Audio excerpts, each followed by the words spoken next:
자타공인 블록체인계 네임드 떡상의 아이콘 비트코인. 하지만 이 친구가 이름값은 높은데 성능을 제대로 못하는 바지사장 느낌이란 건 아는 사람 다 아는 사실일 거예요.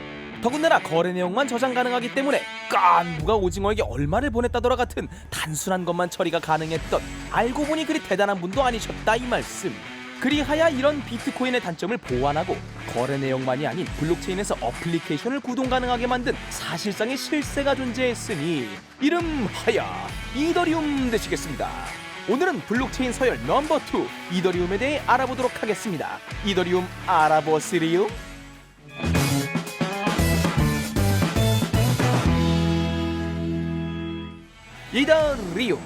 이더리움의 창조주는 비탈릭 부테린이라는 러시아 출신 프로그래머입니다.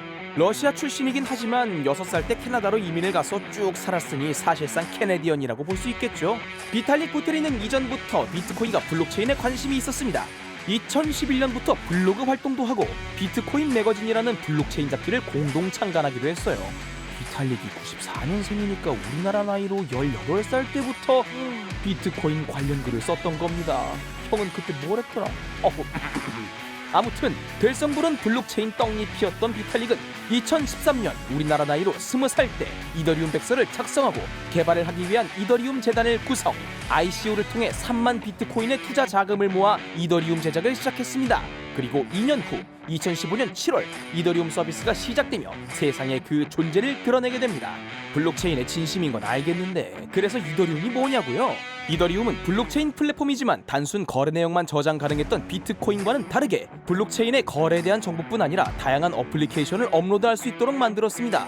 블록체인의 어플리케이션이 올라간다는 건 우리가 평소 사용하는 카톡이나 페북 같은 앱도 특정 주체가 서버를 구성할 필요 없이 기존 블록체인 시스템에 참여하고 있는 서버들을 사용하여 구동이 가능하게 된다는 뜻입니다.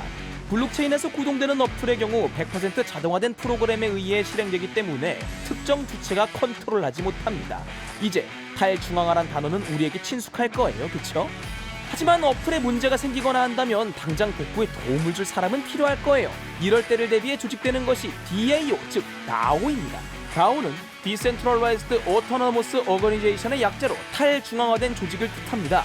즉, 특정 회사가 아닌 전 세계에서 랜덤으로 지정된 구성원으로 이루어진 조직이란 말씀. 어플리케이션에 문제가 생긴다면 무작위의 프로그래머가 소속된 DAO에서 버그를 해결하고 프로그래머에게 보상을 지급하게 되는 시스템이란 거예요. 즉, 기존 어플들이 특정 회사에서 유지보수를 하듯 탈중앙화된 어플리케이션은 DAO에서 유지보수를 맡고 있는데 이 친구는 인공지능을 통해 운영되며 특정 주체가 컨트롤할 수 없는 것이 특징이란 말씀. 이해 오케이? 자, 그러면 DAO의 자금줄은 무엇인지 궁금할 거예요. 그것은 바로 크라우드 펀딩입니다. 크라우드 펀딩을 통해 투자자들에게 투자를 받고 운영을 통해 발생한 수익을 분배하고 일부는 재투자되는 방식으로 이루어져 있습니다. 사실상 회사와 똑같지만 사장이 없는 그런 느낌적 느낌인 거예요. 인공지능이라는 DAO가 무탈하게 잘 운영될 수 있을까 싶을 겁니다. 정답은 예스라고 말하고 싶지만 아주 큰 사건이 하나 있었어요. 바야흐로 2016년 6월 DAO가 해킹을 당합니다. 이전 영상에서 말했듯 블록체인 시스템 자체에 대한 해킹은 구조적으로 불가능한 것이 맞습니다. 맞고요.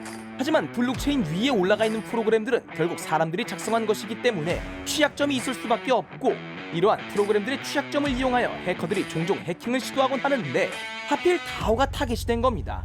DAO를 구성하고 있는 코드 중에 취약점을 해킹당한 탓에 모금된 돈을 다 털려버렸죠. 아이구야. 해킹을 당한 후 DAO의 개발자들이 알아차리고 수습에 나서는데 이 과정에서 약간의 문제가 발생해버립니다. 해커들이 가져간 코인들을 다시 찾아와야 하는데 블록체인 시스템 특성상 해커들이라 하더라도 지갑에 있는 코인을 마음대로 가져올 수 없지 않겠습니까? 따라서 블록체인 전체를 수정해야 하는 문제가 생긴 겁니다. 이럴 때는 포크를 이용한다고 지난 영상에서 말씀드렸을 거예요. 개발자들은 소프트 포크로 수정을 도전했지만 디도스 공격이 제보되어 취소되었고 어쩔 수 없이 하드 포크를 통해 코인을 제자리로 돌려놓기로 하는데요.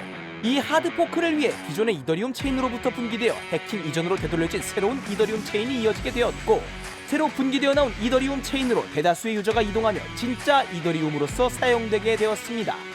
그리고 원래대로라면 사용자들이 줄어들어 자연스럽게 도태되는 수순을 밟았을 해킹당한 체인, 그것이 바로 이더리움 클래식인 겁니다.